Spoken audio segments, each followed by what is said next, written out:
तो हेलो बच्चों, क्या हाल है। तो बच्चों, लास्ट क्लास में हमने एक्सपेंडिचर मेथड के साथ साथ ना पूरी नेशनल इनकम की यूनिट को ऑलमोस्ट 80 to 90% हमने खत्म कर दिया है। अब हमारे सिर्फ दो ही टॉपिक बचते हैं, नॉमिनल जीडीपी क्या होता है और रियल जीडीपी क्या होता है। आज इन दोनों टॉपिक को खत्म करते हैं और इस पूरी यूनिट को, नेशनल इनकम को रैप अप करते हैं लोग। अब जो हमारे टॉपिक आते हैं, नॉमिनल जीडीपी क्या है, रियल जीडीपी क्या है, इन दोनों को समझते हैं। और हाँ, इन्हें पढ़ते टाइम ना हम क्या करेंगे, सबसे पहले एक पॉइंट जो है नॉमिनल जीडीपी का पढ़ेंगे, फिर एक रियल जीडीपी का, ताकि हमें साथ में डिफरेंस भी पता लगता रहे कि दोनों में डिफरेंस क्या आ रहा है। अब सबसे पहले नॉमिनल जीडीपी की बात करें, ये क्या है, market value of final goods and services produced, किसमें हुआ है, डोमेस्टिक टेरिटरी के अंदर अंदर जो भी final goods and services produce हुए हैं with in an accounting year, यानी कि एक साल के अंदर अंदर, एक अकाउंटिंग ईयर, एक फाइनेंशियल ईयर के अंदर जितने भी हमारे final goods and services produce हुए हैं, उनकी मार्केट वैल्यू क्या होती है, हमारी नॉमिनल जीडीपी। ठीक है, अब ये जो मार्केट वैल्यू की बात हो रही है, नॉमिनल जीडीपी के केस में ये जो मार्केट वैल्यू होती है ना, ये किस पे निकाली जाती है, estimated using current year price, यानी कि करंट ईयर में जो भी प्राइस चल रही होगी गुड्स एंड सर्विसेज की, उसके बेसिस पे हमारे नॉमिनल जीडीपी में गुड्स एंड सर्विसेज की मार्केट वैल्यू निकाली जाएगी। इतना क्लियर सब बच्चों को। अब देखो, अगर हम यहाँ पे रियल जीडीपी की बात करें, तो रियल जीडीपी में क्या आता है, market value final goods and services produced with, किस कहाँ पे हुआ है, डोमेस्टिक टेरिटरी में, कब, with in an accounting year. अब यहाँ देखो, नॉमिनल जीडीपी में भी यही चीज़ लिखी थी, रियल जीडीपी में भी यही डेफिनेशन लिखी है। तो डिफरेंस क्या आता है, तो डिफरेंस आता है यहाँ पे जो मार्केट वैल्यू है ना, ये किस पे कैलकुलेट करी जा रही है। नॉमिनल जीडीपी में जो मार्केट वैल्यू थी वो करंट ईयर की प्राइस पे कैलकुलेट करी जा रही थी, यानी कि जो करंट ईयर में प्राइस चल रही है ना, उसी पे हमारी नॉमिनल जीडीपी कैलकुलेट करी जाएगी। ठीक है, बट रियल जीडीपी में क्या होता है, जो भी हमारी फाइनल गुड्स एंड सर्विसेज की वैल्यू होती है ना, वो किस पे एस्टिमेट करी जाती है, estimated using base year price. अब बेस ईयर प्राइस आपने 11th क्लास में पढ़ा होगा। बेस ईयर प्राइस क्या होती है, किसी प्रीवियस ईयर की प्राइस को हमने करंट ईयर में कंसीडर करा है, ऐसा बेस प्राइस। इतना क्लियर सब बच्चों को। तो बच्चा लोग, अब जो नॉमिनल जीडीपी में सेकंड पॉइंट आता है वो क्या आता है, it refers to GDP at current price, यानी कि नॉमिनल जीडीपी को ना जीडीपी एट करंट प्राइस भी बोला जाता है। क्यों, क्योंकि यहाँ पे जो भी हमारी जीडीपी निकाली जा रही है, नॉमिनल जीडीपी जो निकाली जा रही है, वो करंट ईयर की प्राइस पे निकाली जाती है, इसलिए इसे जीडीपी एट करंट प्राइस भी बोला जाता है। वही हमारी जो रियल जीडीपी होती है, इसे क्या बोला जाता है, जीडीपी एट कॉन्स्टेंट प्राइस, यानी कि नॉमिनल जीडीपी को क्या बोला, GDP at current price, real GDP को क्या बोला, जीडीपी एट कांस्टेंट प्राइस। अब यहाँ पे कांस्टेंट प्राइस का मतलब क्या है, देखो यहाँ पे हमने रियल जीडीपी के लिए क्या करा था, किसी प्रीवियस ईयर की प्राइस को लिया होगा, कंसीडर करा होगा। ठीक है, तो जो प्रीवियस ईयर की जो प्राइस है, ठीक है, यानी कि अगर कोई प्रोडक्ट की प्राइस 2018 में 5 रुपये थी, ठीक है, तो हम क्या 2024 में आके उसे चेंज कर सकते हैं। अगर कोई प्रोडक्ट 2018 में 5 रुपये का बिक गया, तो उसकी प्राइस तो 5 रुपये फिक्स हो गई ना। अब हम उसे 2024 में आके चेंज नहीं कर सकते, इसलिए जो बेस ईयर प्राइस होती है ना, वो कांस्टेंट होती है, यानी कि वो कभी चेंज नहीं हो सकती। इसलिए यहाँ पे लिखा है कि रियल जीडीपी जो है ना, वो उसे क्या बोला जाता है, GDP at constant price. I hope कि आपको इतना क्लियर हुआ होगा। तो बच्चा लोग, अब देखो, अगर नॉमिनल जीडीपी हमें कैलकुलेट करनी हो तो हम कैसे करते हैं, हम क्या करते हैं, क्वांटिटी इनटू प्राइस। यहाँ पे क्या होता है, क्यू इनटू पी। क्यू से क्या होता है, क्वांटिटी, कौन से, करंट ईयर की, यानी कि करंट ईयर में हमने कितने गुड्स एंड सर्विसेज बनाए हैं, उनकी हम क्वांटिटी ले लेते हैं, एंड उसे मल्टीप्लाई कर देते हैं करंट ईयर की प्राइस से, यानी कि उन गुड्स एंड सर्विसेज की एक यूनिट की करंट ईयर में क्या प्राइस चल रही है, हम उससे मल्टीप्लाई कर देते हैं, हमारी क्या आ जाती है, नॉमिनल जीडीपी आ जाती है। अब देखो, वही रियल जीडीपी कैसे आती है, real GDP is equals to quantity into price, यानी कि Q इंटू पी। अब एक चीज़ देखो, यहाँ पे ना जो P है रियल जीडीपी में, इसके ऊपर स्टार लगा हुआ है। अब इस स्टार का मतलब क्या है कि हमारी जो रियल जीडीपी में प्राइस है ना, वो कांस्टेंट है, यानी कि प्राइस हमारी चेंज नहीं हो सकती, यानी कि रियल जीडीपी में सिर्फ क्वांटिटी चेंज हो सकती है, प्राइस हमारी कांस्टेंट है, इसीलिए इसके ऊपर हमने स्टार लगा के इसे डिनोट करा है। इतना क्लियर। अगले पॉइंट की बात करें तो आता है, nominal GDP can be increased with increase in price as well as quantity, यानी कि अगर हमारी जो नॉमिनल जीडीपी है ना, वो प्राइस में इंक्रीज होने की वजह से और क्वांटिटी में इंक्रीज होने की वजह से, दोनों की वजह से इंक्रीज हो सकती है। सिंपल सी बात है, हम करंट ईयर की बात कर रहे हैं, यानी कि अभी हमारा साल जो है चल रहा है, ठीक है, वो अभी खत्म नहीं हुआ, तो अभी हम अपने करंट ईयर में चाहे तो हमारे प्रोडक्ट की प्राइस को बढ़ा सकते हैं, ठीक है, या चाहे प्राइस को कम कर सकते हैं। वैसे ही अगर हम चाहे तो अपने प्रोडक्शन ज़्यादा करके क्वांटिटी बढ़ा सकते हैं, या प्रोडक्शन कम करके क्वांटिटी कम कर सकते हैं। तो यही बोला जाता है कि नॉमिनल जीडीपी जो होती है ना, वो क्वांटिटी और प्राइस दोनों में चेंज होने की वजह से चेंज हो सकती है। क्यों, क्योंकि अभी जो है, ये अभी हमारा करंट ईयर चल रहा है, ख़त्म नहीं हुआ है, तो इसलिए हम प्राइस और क्वांटिटी में छेड़छाड़ कर सकते हैं। बट बच्चों, वहीं रियल जीडीपी में क्या होता है, real GDP can be increase with increase in quantity, यानी कि जो रियल जीडीपी है ना, वो सिर्फ क्वांटिटी में इंक्रीज होने की वजह से बढ़ सकती है। क्यों? क्योंकि देखो रियल जीडीपी में हमारी जो क्वांटिटी है, ये तो क्या ले रहे हैं हम, क्वांटिटी करंट ईयर की, जो करंट ईयर में क्वांटिटी चल रही है। अब करंट ईयर में हम अपनी क्वांटिटी को बढ़ा भी सकते हैं, कम भी कर सकते हैं, बट यहाँ पे जो प्राइस ली जा रही है वो क्या है, कॉन्स्टेंट ईयर की प्राइस है। यानी कि कॉन्स्टेंट ईयर मतलब कि पहले किसी ईयर की हमने प्राइस ली है, जिसे हम बेस प्राइस या कॉन्स्टेंट ईयर प्राइस बोल रहे हैं, ठीक। तो यहाँ पे जो हमारी प्राइस है, बेस ईयर प्राइस, जो किसी प्रीवियस ईयर की प्राइस है, वो तो चेंज ही नहीं हो सकती ना। इसलिए जो हमारी रियल जीडीपी होती है ना, वो सिर्फ क्वांटिटी की वजह से चेंज हो सकती है, प्राइस की वजह से चेंज नहीं हो सकती। बच्चों इधर ध्यान दो, हमारा लास्ट पॉइंट क्या आता है, increase in nominal GDP due to increase in price does not show the real और एक्चुअल इंक्रीज इन जीडीपी। यानी कि अगर हमारी नॉमिनल जीडीपी बढ़ रही है, यानी कि इंक्रीज हो रही है, किसकी वजह से, प्राइस में इंक्रीज होने की वजह से, तो ये जो है ना हमारी जीडीपी में रियल या एक्चुअल इंक्रीज नहीं बताता। It is just a money illusion. ये क्या है, बस एक मनी इल्यूजन है। देखो जीडीपी का मतलब क्या होता है, गुड्स ग्रोस डोमेस्टिक प्रोडक्ट, जिसका मतलब क्या होता है कि हमारी कंट्री में कितने गुड्स एंड सर्विसेज प्रोड्यूस हुए, यानी ठीक है। अब देखो जीडीपी कब अच्छी होती है बढ़ना, जब वो प्रोडक्शन की मदद से बढ़ रही हो, यानी कि ज़्यादा प्रोडक्शन हो रही है, इसकी वजह से हमारी जीडीपी बढ़ रही है।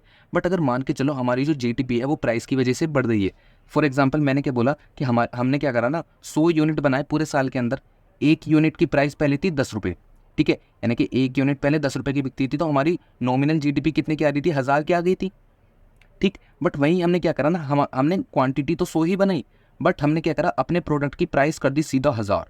अब इसकी वजह से देखो हमारी जीडीपी कितनी आ गई, सीधा 1 लाख आ गई, ठीक है। अब अगर मैं नंबर्स में देखूं रुपीज़ में, तो हमारी जीडीपी 1000 से 1 लाख हो गई, जीडीपी तो बढ़ी है, बट एक्चुअल में हमारी प्रोडक्शन थोड़ी बढ़ी है। जीडीपी का मतलब क्या है, हमारी कंट्री में प्रोडक्शन बढ़नी चाहिए तब अच्छा होता है, बट यहाँ तो देखो क्वांटिटी तो उतनी की उतनी है, बस हमने वैल्यू ही तो बढ़ाई है। तो ये क्या है, बस एक मनी इल्यूजन है, जो हमें सिर्फ दिखा रहा है कि पेपर्स पे जीडीपी इंक्रीज तो हुई है, बट एक्चुअल में जीडीपी में कोई भी इंक्रीज नहीं हुआ, हमारी कंट्री में प्रोडक्शन उतनी की उतनी ही है। इतना क्लियर सब बच्चों को? रियल जीडीपी में क्या होता है, it shows the real increase in GDP, कि जो रियल जीडीपी होती है ना, वो जीडीपी में एक्चुअल कितना इंक्रीज हो रहा है वो हमें बताती है। इतना क्लियर सब बच्चों को? क्यों? क्योंकि देखो जीडीपी ना रियल जीडीपी बस क्वांटिटी की वजह से इंक्रीज हो रही है, प्राइस की वजह से इंक्रीज नहीं हो रही, ठीक है। तो मतलब क्या, अगर हमारी जितनी ज़्यादा क्वांटिटी होगी उतनी ही ज़्यादा हमारी क्या होगी, जीडीपी होगी, ठीक। तो अब ना इसको समझने के लिए मैं एक एग्जाम्पल लेता हूँ, ठीक है। मान के चलो साल 2018 को लेके चलते हैं। साल 2018 में हमने क्या करना, क्वांटिटी इनटू प्राइस ले लेते हैं, ठीक है। अब क्वांटिटी हमने साल 2018 में कितनी बनाई थी, मान के चलते हैं 100 यूनिट बनाई किसी प्रोडक्ट की, और उसकी प्राइस कितनी थी, 10 रुपये, ठीक है। तो हमारी जीडीपी कितनी आ रही थी, 1000।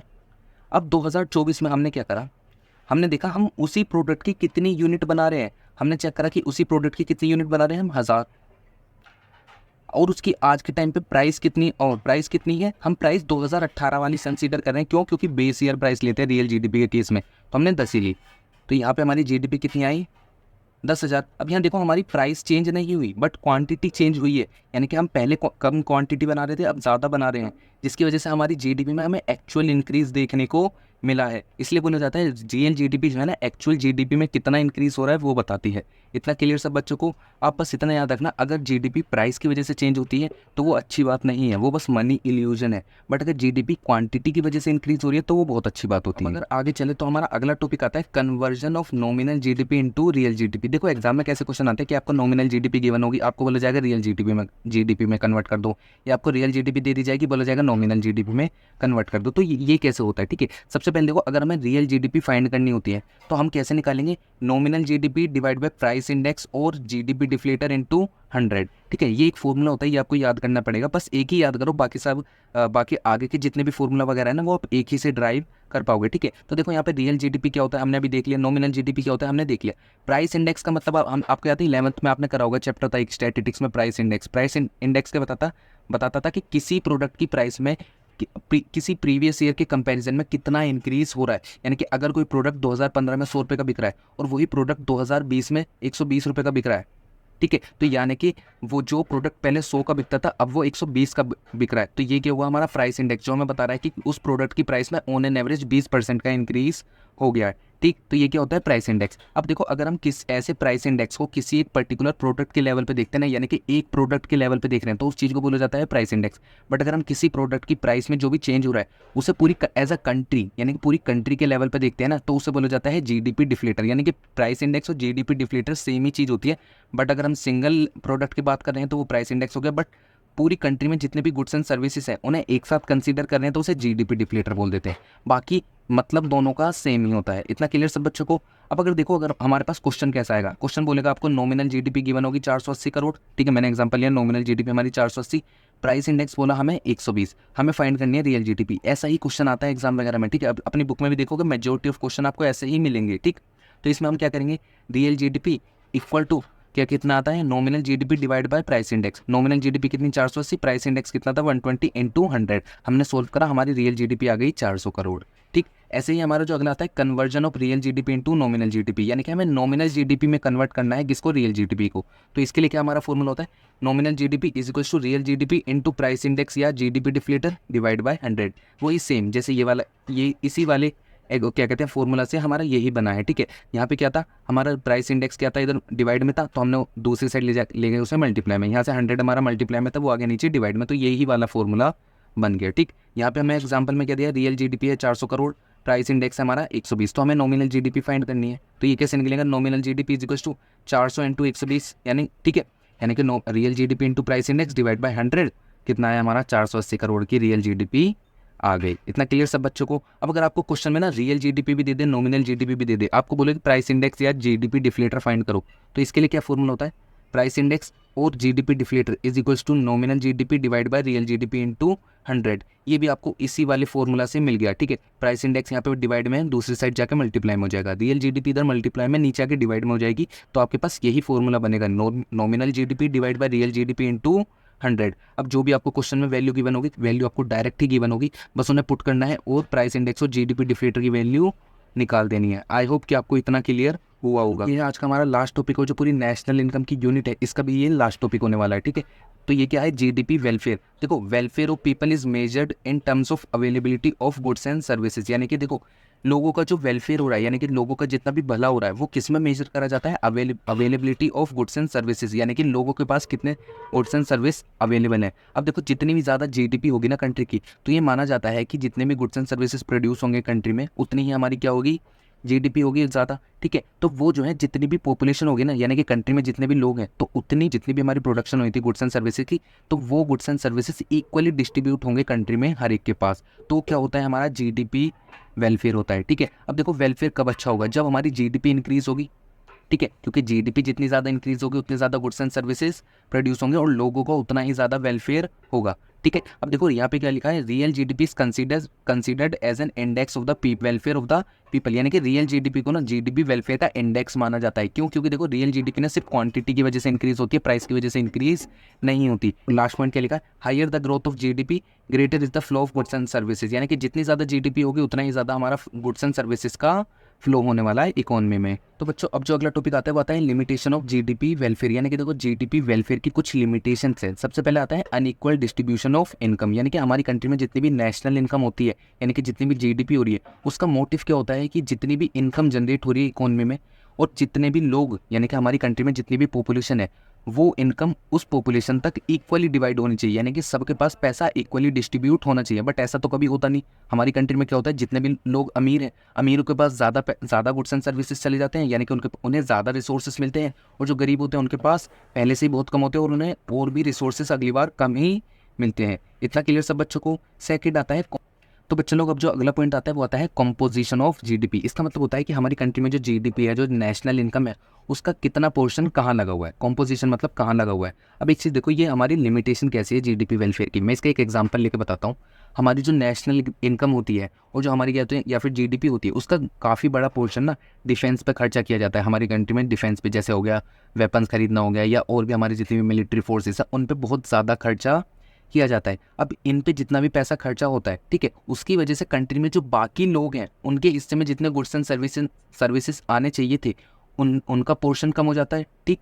तो इस पॉइंट ऑफ व्यू से बोला है कि हमारा क्या है, ये जीडीपी वेलफेयर की एक लिमिटेशन है, ठीक है। मतलब कि कॉम्पोजिशन ऑफ जीडीपी, अगर हमारी नेशनल इनकम वगैरह जो है डिफेंस में खर्चा होती है ना, ये एक एग्जांपल के लिए है, अगर डिफेंस वगैरह में खर्च होता है तो उससे हमारा जो है डायरेक्टली जीडीपी वेलफेयर कम हो जाता है। मैंने क्या बोला, डायरेक्टली जीडीपी वेलफेयर कम हो जाता है, बट ये इनडायरेक्टली ना हमें ही बेनिफिट करता है आगे जाके, क्योंकि सिंपल सी बात है, जितना ज़्यादा डिफेंस पे खर्चा होगा उतना ही ज़्यादा कंट्री में जो है पीस एंड हार्मनी बनी रहेगी, ठीक है, और वो आगे जाके लोगों को ही बेनिफिट देगी। थर्ड पॉइंट आता है non monetary exchange. Non monetary exchange मतलब बार्टर सिस्टम ऑफ एक्सचेंज, यानी कि जहाँ पे हम बिना पैसे के लेन देन करते हैं, यानी कि गुड्स के बदले गुड्स का एक्सचेंज करते हैं। आज के टाइम पे भी हमारी कंट्री में ना कुछ ऐसे पिछड़े हुए इलाके हैं जहाँ पे आज भी नॉन मॉनेटरी एक्सचेंज चलता है, ठीक है, तो वहाँ पे जितनी भी हमारी ट्रांजेक्शन्स होती हैं तो उन्हें हम नेशनल इनकम में इंक्लूड ही नहीं कर पाते, और ना ही हमारी जो है जीडीपी में वो इंक्लूड हो पाती है प्रोडक्शन, क्योंकि वो मॉनेटरी टर्म्स में मेजर ही नहीं कर पा रहे हैं, क्योंकि वो पैसे में अगर लेन देन ही नहीं कर रहे तो हम उन्हें मॉनेटरी टर्म्स में कैसे मेजर करें,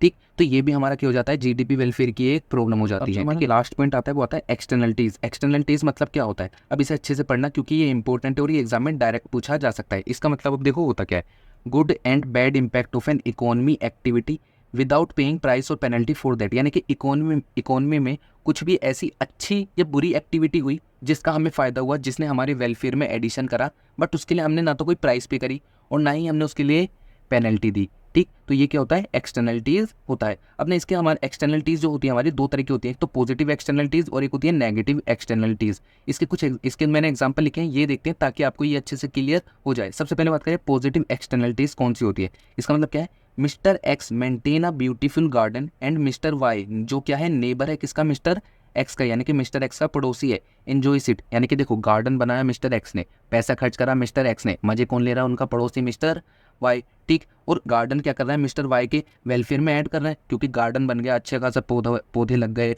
मिस्टर वाई को खुशबू आ रही है फूलों की, तो वो तो बिना मतलब के मजे ले रहा है ना, तो यानी कि मिस्टर वाई की वेलफेयर में ये एडिशन हो गया। और अब ये बताओ क्या मिस्टर वाई मिस्टर एक्स को इसके लिए कुछ पे करेगा क्या, कि हाँ मुझे ना फूलों की खुशबू बहुत अच्छी आ रही है अपने घर में, ये लो पकड़ो 100 रुपये, ठीक है, अरे ऐसा थोड़ी करेगा वो, ठीक है, यानी कि यहाँ पे तो मिस्टर वाई का बेनिफिट हो रहा है, ठीक। तो ये क्या हो गया हमारा पॉजिटिव एक्सटर्नलिटीज, यानी कि मिस्टर वाई को बेनिफिट हुआ, मिस्टर वाई का वेलफेयर हुआ और उसके लिए उन्होंने मिस्टर एक्स को कुछ भी पे नहीं करा, ठीक। तो बच्चा लोग अब बात करें कि नेगेटिव एक्सटर्नलिटीज़ क्या होती है। नेगेटिव एक्सटर्नलिटीज़ मतलब क्या होता है कि इकोनॉमी में कुछ भी ऐसा बैड इम्पैक्ट हुआ जिसकी वजह से इकोनॉमी में कुछ भी नुकसान हुआ, और जिसने वो नुकसान करा, जिसने भी वो बैड इम्पैक्ट करा है इकोनॉमी में, उसने उसके लिए कोई भी पेनल्टी पे नहीं करी। जैसे smoke emitted by factories cause air pollution और industrial waste is driven into rivers. अब देखो जितनी भी फैक्ट्रीज होती हैं, जितनी भी इंडस्ट्री होती हैं, उनमें क्या होता है, बहुत ज़्यादा धुआं निकलता है, ठीक है, जिससे क्या होता है, एयर पोल्यूशन होता है। एंड जो भी इंडस्ट्री वगैरह होती है उनका जो भी वेस्ट होता है वो कहाँ डाल दिया जाता है, रिवर्स में डाल दिया जाता है, जिससे क्या होता है, वाटर पोल्यूशन होता है और हमारे नेचर को बहुत ज़्यादा हार्म पहुँचाया जाता है। अब एक चीज़ सोचो, क्या ये जितनी भी फैक्ट्रीज हैं, जितनी इंडस्ट्री हैं, क्या वो नेचर को हार्म पहुँचाने के लिए कुछ पेनल्टी पे करते हैं क्या, न ऑब्वियस बात है नहीं करते, ठीक है। तो इसलिए क्या है, ये नेगेटिव एक्सटर्नलिटीज़ का पार्ट है और इससे क्या हो रहा है, हमारे सोशल वेलफेयर का लॉस होता है, ठीक। इसलिए ये हमारा लिमिटेशन है किसकी, जीडीपी वेलफेयर की। आई होप कि आपको इतना क्लियर हुआ होगा। बच्चों लोग यहाँ पे हमारा पूरा नेशनल इनकम की यूनिट खत्म हो जाती है और मुझे पूरी उम्मीद है कि आपको सारे टॉपिक अच्छे से क्लियर हुए होंगे। अगर कोई बच्चा डायरेक्टली इस पार्ट को आके देख रहा है, प्लीज़ मत देखो, डिस्क्रिप्शन में आपको प्लेलिस्ट की लिंक मिल जाएगी, जाके उसे देखो। जिस सीक्वेंस में लेक्चर लगे हुए हैं उन सारे लेक्चर्स को देखो, तभी आपको ये पूरी नेशनल इनकम अच्छे से क्लियर होगी, वरना सारी चीज़ सर से ऊपर जाने वाली है, ठीक है। तो अब बच्चों हम सीधा मिलेंगे आपको नेक्स्ट क्लास में, और जिसमें हम मनी एंड बैंकिंग को स्टार्ट करने वाले हैं। सबसे पहले मनी चैप्टर को स्टार्ट करेंगे और उसे ट्राई करेंगे कि एक ही क्लास में वन शॉट में ख़त्म कर दें, उसके बाद बैंकिंग को स्टार्ट करेंगे। तो बच्चों हम मिलते हैं सीधा नेक्स्ट वीडियो में, तब तक के लिए बाय बाय। और हाँ, नोट्स की लिंक डिस्क्रिप्शन में है, जाकर चेकआउट कर लेना।